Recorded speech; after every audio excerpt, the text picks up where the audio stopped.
اخلاق کے حسن اخلاق کا مطلب کیا ہے، جس کے لیے سرکار دو عالم صلی اللہ علیہ وسلم تشریف لائے اور جس کی اتنی تاکید فرمائی اور جس کو میزان عمل میں سب سے زیادہ وزنی عمل قرار دیا، کیا ہے وہ حسن اخلاق؟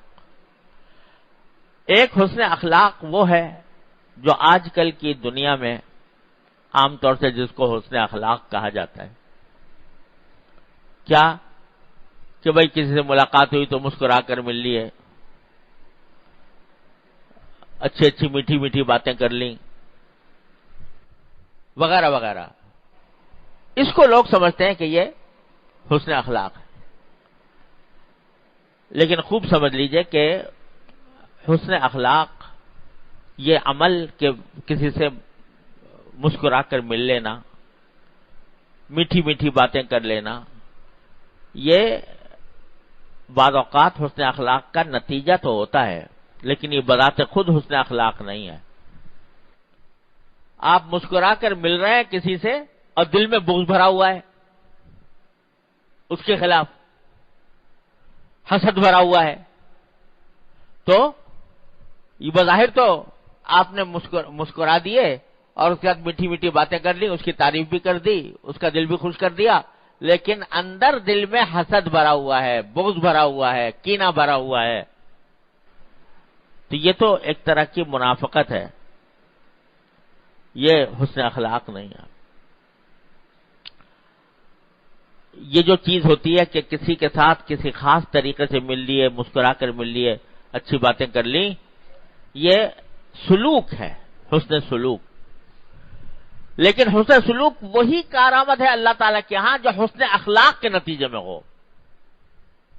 اگر اخلاق خراب ہے تو اللہ کے ہاں وہ حسن سلوک معتبر نہیں.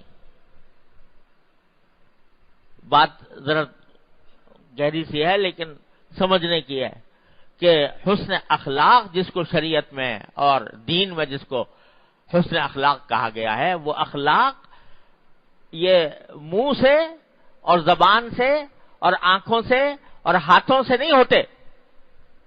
اخلاق اندر کی چیز ہے، دل کی چیز ہے، باطن کی چیز ہے. باطن کے اندر اخلاق اچھے پیدا ہوتے ہیں تو پھر ان کا اثر اعضاء و جوارح پر ظاہر ہوتا ہے. تو اصل چیز باطن ہے، باطن کے اندر اچھے اخلاق پیدا ہو جانا، اچھی صفات پیدا ہو جانا، اچھے عادتیں پیدا ہو جانا. اس کی مثال یوں سمجھو کہ اچھے اخلاق کیا ہیں؟ اچھے اخلاق ہیں مثلا دل میں لوگوں کی خیر خواہی. خیر خواہی، خیر خواہی کے کیا معنی؟ اچھا چاہنا، بھلا چاہنا دوسروں کا.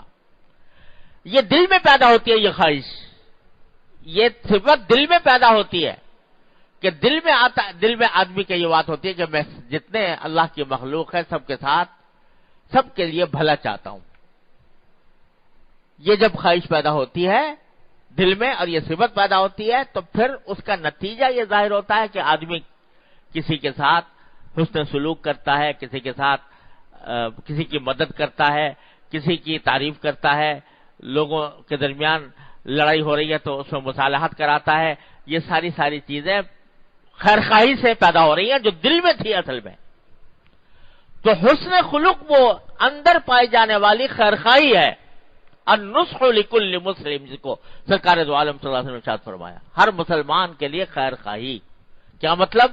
دل میں ہی یہ خواہش ہے کہ میں لوگوں کے لیے کچھ خدمت کر دوں، ان کی لوگوں کا کچھ بھلا چالوں، ان کے لیے کوئی بھلائی کا کام کر لوں. یہ دل میں خواہش پیدا ہوتی ہے، دل میں یہ صفت پیدا ہوتی ہے. یہ ہے حسن خلق. یا مثلا مثال کے طور پر جو ہے آدمی کے دل میں تواضع پیدا ہوتی ہے، اپنے بارے میں سمجھتا ہے کہ میں اپنی ذات میں میری کوئی حقیقت نہیں، اپنی ذات میں میری کوئی حقیقت نہیں، میں تو اللہ کا بندہ ہوں، اللہ کی مخلوق ہوں، اس نے مجھے پیدا فرمایا، اپنی ذات میں میرا کوئی کمال نہیں. اگر کوئی اچھی صفت میرے اندر پیدا ہوئی ہے تو وہ صرف اللہ جل جلالہ کی عطا ہے، میرا کوئی کمال نہیں۔ وہ اگر نہ پیدا کرتا میں پتہ نہیں کیسا ہوتا۔ یہ جو دل میں خواہش، دل میں صفت پیدا ہو رہی ہے اپنے بارے میں کہ میری کوئی حقیقت نہیں، یہ تواضع ہے، اس کا نام تواضع ہے۔ اور اگر اب میرے اندر کوئی اچھی صفت نظر آ رہی ہے تو میرا کوئی کمال نہیں، میرے مالک کا کمال ہے کہ اس نے مجھے یہ عطا فرما دی۔ یہ ہے صفت، یہ خلق حسن ہے، تواضع ہے، یہ خلق حسن ہے، یہ حسن اخلاق ہے، یہ مکارم اخلاق میں سے ہے۔ یہ صفت کہ بھائی میں جتنا بھی کچھ مجھے اللہ تبارک و تعالی حلال ذرائع سے دے میں اس پر مطمئن ہوں، حلال ذرائع سے جو کچھ آمدنی مجھے حاصل ہو گئی میں اس پر مطمئن ہوں، اور کسی حرام کی طرف جانے کا کوئی دل میں داعیہ نہیں پیدا کروں گا۔ یہ قناعت ہے، یہ قناعت کا خلق ہے، یہ انسان کے دل میں پیدا ہوتا ہے۔ جب دل میں پیدا ہوتا ہے تو پھر وہ حلال ہی کی طرف رجوع کرتا ہے، حرام کی طرف نہیں جاتا۔ یہ بات کہ مجھے تو میاں اللہ میاں کو راضی کرنا ہے، مخلوق راضی ہو یا ناراض ہو، مخلوق خوش ہو یا نہ خوش ہو، مجھے اس سے غرض نہیں ہے۔ مجھے غرض اس سے ہے کہ میرا اللہ راضی ہوتا ہے کہ نہیں ہوتا۔ یہ اخلاص ہے، اخلاص کا خلق ہے کہ مجھے دنیا کی پرواہ نہیں، سارا عالم گر خفا ہو، سارا عالم گر خفا ہو، ڈر نہ کر، پرواہ نہ کر، سارا عالم گر خفا ہو، ڈر نہ کر، پرواہ نہ کر، بس مزاج یار برہم نہ ہو، یہ میرا پروردگار راضی ہو جائے، دنیا ناراض ہوتی رہے مجھے پرواہ نہیں، لیکن میرا پروردگار مجھ سے راضی ہو، لہذا جو عمل کروں گا وہ اللہ کے لیے کروں گا۔ میرے دل میں خواہش ہی یہ ہے، میرے دل میں جو طبیعت ہے میری وہ یہ چاہتی ہے کہ میں اپنے اللہ کو راضی کروں، مخلوق کو راضی کرنا میرے پیش نظر نہیں۔ جو کام کر رہا ہوں وہ اللہ کے لیے کر رہا ہوں۔ یہ کیا ہے؟ یہ کیا ہے؟ یہ اخلاص ہے اور یہ حسن خلق ہے۔ اور بد اخلاقی کیا ہے؟ بد اخلاقی یہ ہے کہ اپنے آپ کو بڑا سمجھتا ہوں دل میں میں تو بڑا انا ولا غیری، میرا جو مقام ہے یہ سب حقیر ہے جو سامنے بیٹھے ہوئے ہیں، یہ سب مجھ سے فروتر ہے۔ یہ دل میں جو داعیہ پیدا ہو رہا ہے یہ تکبر ہے، یہ بد اخلاقی ہے۔ چاہے وہ دکھانے کو یہ بھی کہہ دے میں تو ذرہ ناچیز ہوں، میں تو ایک خادم ہوں اور میں تو فدوی ہوں اور فلاں ہوں، چاہے زبان سے یہ بھی کہہ دے، لیکن اندر کیا بڑھا ہوا ہے؟ بڑائی کہ میں سب سے بالا ہوں، یہ سب میرے آگے حقیر ہیں۔ یہ تکبر بھرا ہوا ہے دل میں، یہ بد اخلاقی ہے جو بھری ہوئی ہے۔ اور ملے گا تو بڑے جھک کے ملے گا اور مصافحہ بھی کرے گا اور محبت پیار کی بات بھی کرے گا، لوگوں سے بظاہر جو ہے وہ بظاہر حسن اخلاق سے بھی پیش آئے گا، لیکن یہ حسن اخلاق اس لیے نہیں کہ دل میں تو تیرے یہ بھرا ہوا ہے کہ میں کبر بھرا ہوا ہے، تکبر بھرا ہوا ہے، تو یہ حسن اخلاق نہیں ہے۔ اسی طرح جو ہے دوسروں کی خیر، میں کہہ رہا تھا نا خیر خواہی دل میں ہو، بھئی یہ آدمی اس کو بھی اعلیٰ درجہ مل جائے، یہ بڑھ جائے چڑھ جائے، یہ خیر خواہی ہے۔ اس کے برخلاف دل میں یہ ہو کہ یار یہ مجھ سے بڑھنے نہ پائے، نیچے چلا جائے، اس کو فائدہ نہ ہو نقصان ہو، یہ کامیاب نہ ہو ناکام ہو، دل میں یہ جذبہ ہے، یہ حسد ہے اور یہ بد اخلاقی ہے، خیر خواہی کے الٹ۔ تو بتلانے کا مقصد یہ ہے کہ یہ اخلاق جو ہے، یہ جو آج کل کے جو لوگ جو ہے نا نفسیات والے اور خدا جانے علم الاخلاق والے، وہ یہ ظاہری چیزوں کو کیا کہتے ہیں؟ اخلاق کہتے ہیں۔ سرکار دو عالم صلی اللہ علیہ وسلم جو بعثت لأتمم مکارم الاخلاق، میں مکارم اخلاق کو تکمیل کے لیے بھیجا گیا ہوں۔ ارے تم دھوکے میں پڑے ہوئے ہو، کس چیز کو تم نے اخلاق سمجھ رکھا ہے؟ میں بتاتا ہوں تمہیں اخلاق کیا ہوتے ہیں۔ الا ان فی الجسد لمضغہ اذا صلحت صلح الجسد کلہ واذا فسدت فسد الجسد کلہ الا وہی القلب۔ میں تمہیں بتاتا ہوں کہ تمہارے جسم میں ایک لوتھڑا ہے، لوتھڑا ہے تمہارے جسم کے اندر، اور وہ اس کا حال یہ ہے کہ اگر وہ صحیح ہو جاتا ہے تو سارا جسم صحیح ہو جاتا ہے، اگر وہ خراب ہو جاتا ہے تو سارا جسم خراب ہو جاتا ہے۔ الا وہی القلب، خوب سن لو، وہ لوتھڑا کیا ہے؟ وہ تمہارا دل ہے۔ یہ فرما رہے ہیں رسول کریم صلی اللہ علیہ وسلم۔ تو تم جسم کی ظاہری حرکات کو اخلاق کا نام دے رہے ہو، لیکن حقیقت میں اخلاق نام ہے اس دل میں پیدا ہونے والی صفات کا، دل میں پیدا ہونے والی خواہشات کا، جو اس دل کے اندر پیدا ہوتی ہیں، وہ ہیں در حقیقت بنیاد سارے انسان کے اعمال کی۔ اور یہ جو فرمایا نا کہ سارے میزان عمل میں سب سے زیادہ وزن خلوق حسن کا ہوگا، وہ اس لیے کہ مثلا خلوق حسن کیا ہے؟ اخلاص ہے نا۔ اگر اخلاص نہیں تو نماز کا کیا فائدہ؟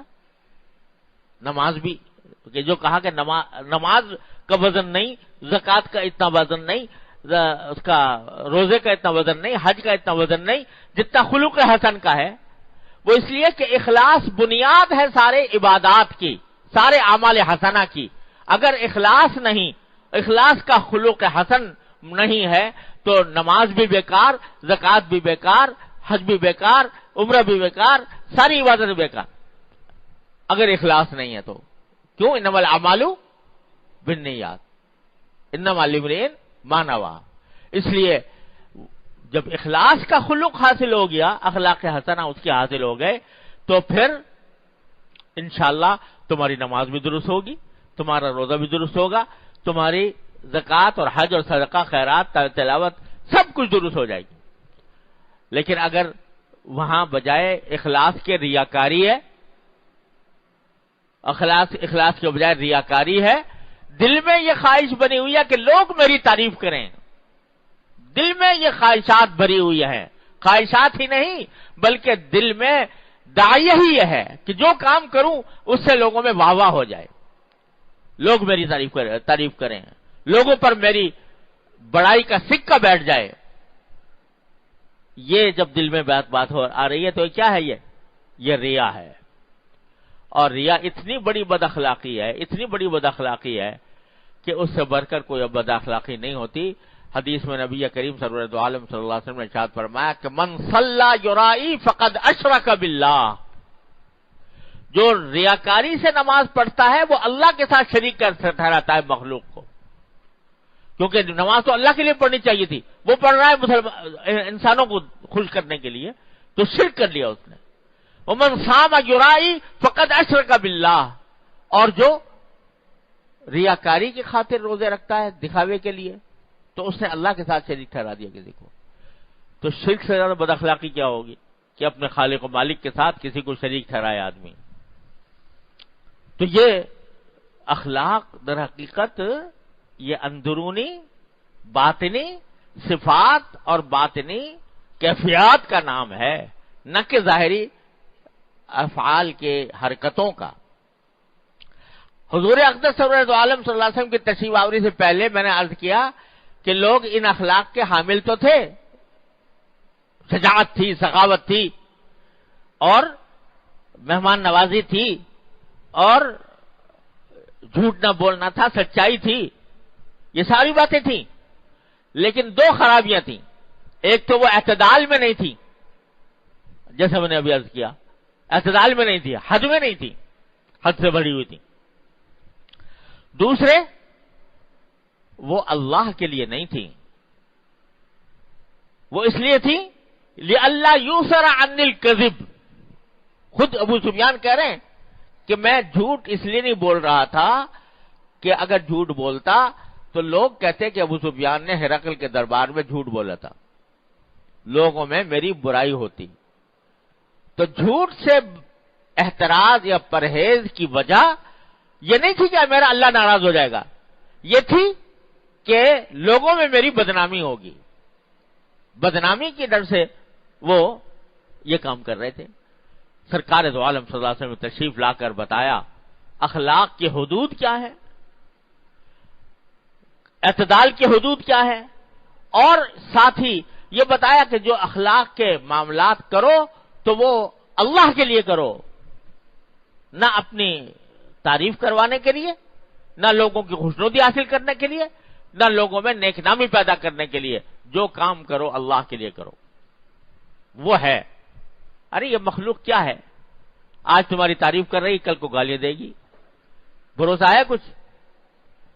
مخلوق کا حال یہ ہے کہ آج اس نے تمہاری کوئی اچھی صفت دیکھ لی، اچھی صفت دیکھ لی تو بڑے تمہارے زمین آسمان کے غلابے ملا دیے تمہاری تعریف کے اندر کہ جی تم تو بڑے اعلیٰ درجے کے آدمی ہو۔ کل کو ذرا سا ان کی طبیعت کے خلاف آپ نے کوئی کام کر دیا، ان کی طبیعت کے خلاف کر دیا، کل کو ہی آپ کی برائی شروع کر دیں گے۔ مخلوق کی تعریف کا کیا اعتبار، کبھی بھی بدل سکتی ہے، اور اس کا ایک تو بھروسہ نہیں کبھی بھی بدل جائے، دوسرے اگر فرض کرو نہ بھی بدلے، تعریف ہی کرے، ساری زندگی تمہاری تعریف کرتا رہے، لیکن جب اللہ تبارک و تعالیٰ کی بارگاہ میں پہنچو تو اللہ بچائے وہاں پر پٹائی شروع ہو جائے، تو یہ ساری مخلوق کی تعریف تمہیں کیا فائدہ پہنچائے گی؟ کیا فائدہ اس تعریف کا کہ جو تمہیں دوزخ میں گرانے سے نہ بچا سکے، جو جنت پر نہ پہنچا سکے، اس سے کیا فائدہ؟ تعریف تو وہ ہے کہ جب مر رہے ہو تو تمہیں یہ آواز آئے کہ یا ایتھا النفس المطمئنہ ارجعی الی ربک راضیۃ مرضیہ، وہ ہے تعریف، یا ایتھا النفس المطمئنہ، پروردگار تمہیں نفس مطمئنہ قرار دے دے اور یہ کہہ دے کہ ارجعی الی ربک، آ جاؤ اپنے پروردگار کے پاس آ جاؤ، راضیۃ مرضیہ، تم بھی خوش، تمہارا پروردگار بھی تم سے خوش، اور فادخلی فی عبادی، میرے بندوں میں داخل ہو جاؤ، میری جنت میں داخل ہو جاؤ۔ یہ ہے تعریف۔ اس تعریف کا کیا بھروسہ کہ جو لوگ زبان سے کہہ دیں اور ہوا میں اڑ جائے۔ ہمارے حضرت والا حضرت قدس اللہ تعالی سرہ یہ شعر بکثرت پڑھا کرتے تھے، حب جاہ جو انسان کے اندر پیدا ہو جاتی ہے، لوگوں کی تعریف کی اہمیت اور اس کی طلب، اس کو دور کرنے کے لیے فرماتے تھے کہ شعر پڑھتے تھے کہ سرد ہو جاتی ہے حب جاہ دنیا جس کے بعد، سرد ہو جاتی ہے حب جاہ دنیا جس کے بعد، ایک ذرا سی بات ہے اے دل کہ پھر کیا اس کے بعد۔ یعنی اگر فرض کرو سارے لوگوں نے تعریف کر دی، بھائی آپ بڑے شاندار آدمی ہو، آپ بہت شریف آدمی ہو، آپ بہت عالم ہو، آپ بہت بڑے علامہ ہو، آپ بہت نیک آدمی ہو، بڑے مقدس ہو، یہ سب تمہیں کہہ دیے لوگوں نے، کہہ دیا، چلو پھر کیا اس کے بعد؟ وہ جو تعریف انہوں نے کی تھی وہ ہوا میں اڑ گئی۔ اب چاہو تو وہ اسی کا تصور کیے بیٹھے رہو کہ بھئی فلاں وقت شخص نے فلاں وقت میں ہمارے لیے اتنے اچھے الفاظ استعمال کیے تھے اور بڑا اچھا وقت تھا جب اس نے ہمیں ہماری تعریف کی تھی، لیکن وہ تو ہوا میں اڑ گئی۔ اس سے تم یہ بھی نہیں کہہ سکتے کہ یار تم نے بڑی اچھی بات کہی تھی، ایک مرتبہ پھر کہہ دو، یہ بھی کہنے کی ہمت تمہارے اندر نہیں ہے۔ کیوں؟ وہ بھی اس وجہ سے کہ یہ کہے گا دیکھو یہ اس کو تعریف کتنی پسند ہے، یہ بار بار مجھ سے تعریف کروا رہا ہے۔ یہ ہوگا اور کیا ہوگا؟ وہ تعریف تمہیں کیا جنت میں لے جائے گی؟ وہ تمہارے ملک الموت سے کچھ جب مقابلہ ہوگا اور منکر نکیر کا سامنا ہوگا تو وہ تعریف تمہارے کچھ کام آ جائے گی؟ اللہ تبارک و تعالیٰ کی بارگاہ میں جب پیش ہوگے تو تمہارے اعمال کا جب وزن ہوگا تو اس میں کوئی اس تعریف سے کوئی وزن پیدا ہو جائے گا؟ کچھ بھی نہیں۔ تو ایک ذرا سی بات ہے اے دل کے، پھر کیا اس کے بعد؟ تعریف کر دی لوگوں نے، تو اس کے بعد کیا ہوا؟ کچھ بھی نہیں. تو سرد ہو جاتی ہے حب جاہ دنیا جس کے بعد ایک ذرا سی بات ہے اے دل کہ پھر کیا اس کے بعد. تو بھائی یہ ہیں اخلاق. اور یہ جو حضرات نبی کریم سرور عالم صلی اللہ علیہ وسلم کی اس تعلیم کے علم کے حامل ہوتے ہیں، وہ ہیں صوفیاء کرام. تصوف اس کا نام ہے. خدا جانے تصوف لوگوں نے کس ملغوبے کا نام رکھ لیا. تصوف اس کا نام ہے علم الاخلاق، کہ انسان کے باطنی اخلاق جو ہیں وہ درست ہو جائیں، جس کے لیے رسول کریم صلی اللہ علیہ وسلم تشریف لائے، جس کو تزکیہ فرمایا گیا، جس کو یہ فرمایا کہ بعثت لاتمم مکارم الاخلاق. تو یہ ایسے نہیں ہو جاتے، یہ کسی کی تربیت سے ہوتے ہیں، کسی کی صحبت میں رہنے سے ہوتے ہیں، کسی کو کے سامنے اپنے آپ کو مٹانے سے ہوتے ہیں، یہ اخلاق حاصل ہوتے ہیں. جیسے حضرات صحابہ کرام رضی اللہ تعالیٰ عنہم اجمعین کو ہوئے تو سرکار دو عالم صلی اللہ علیہ وسلم کی صحبت سے ہوئے.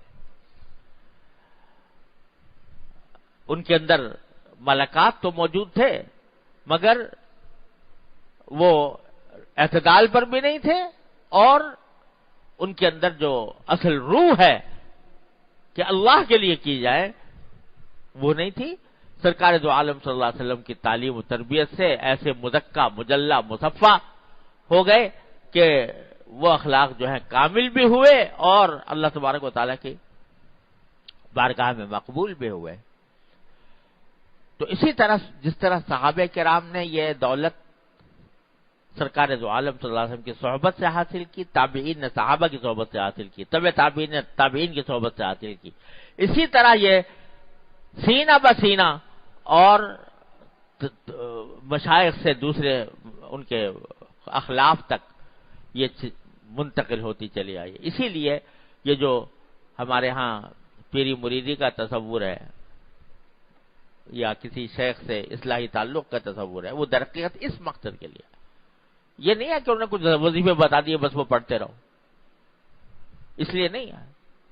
اصل مقصود یہ اخلاق کی اصلاح ہے، اخلاق کا تزکیہ ہے، کہ دل میں یہ اخلاق حسنہ پیدا ہو جائے، اس میں لوگوں کی خیر خواہی ہو جائے، اس میں اخلاص اللہ تعالیٰ کے لیے پیدا ہو جائے، اس میں اللہ تبارک و تعالیٰ کے رضا کی خاطر تواضع ہو، اس میں قناعت ہو، اس میں تحمل ہو، یہ ساری صفات اندر پیدا ہوں.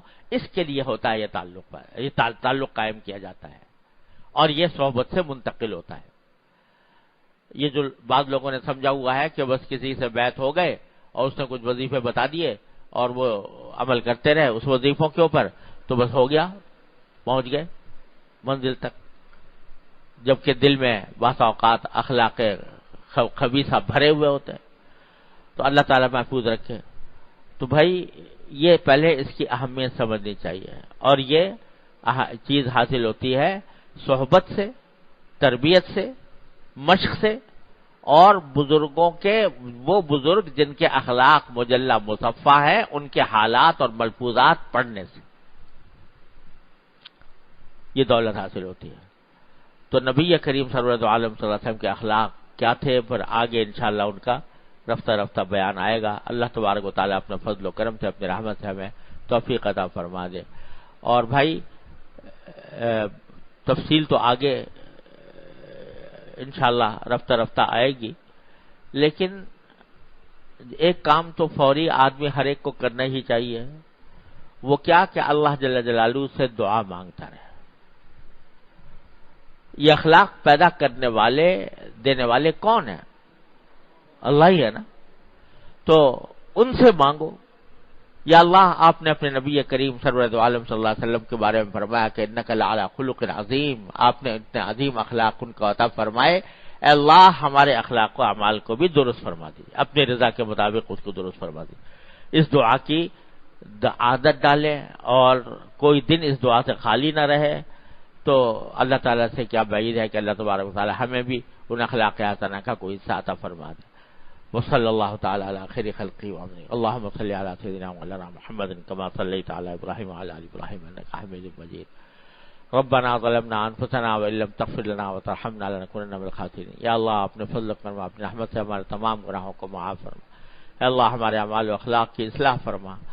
یا اللہ اپنے رحمت سے ہمارے اعمال و اخلاق کی اصلاح فرما. یا اللہ ہمیں سیدھے راستے پر چلنے کی توفیق عطا فرما. یا اللہ تمام حاضرین کو ان کے تمام جائز مقاصد میں کامیابی عطا فرما. ہر طرح کے شر فتنے سے حفاظت فرما.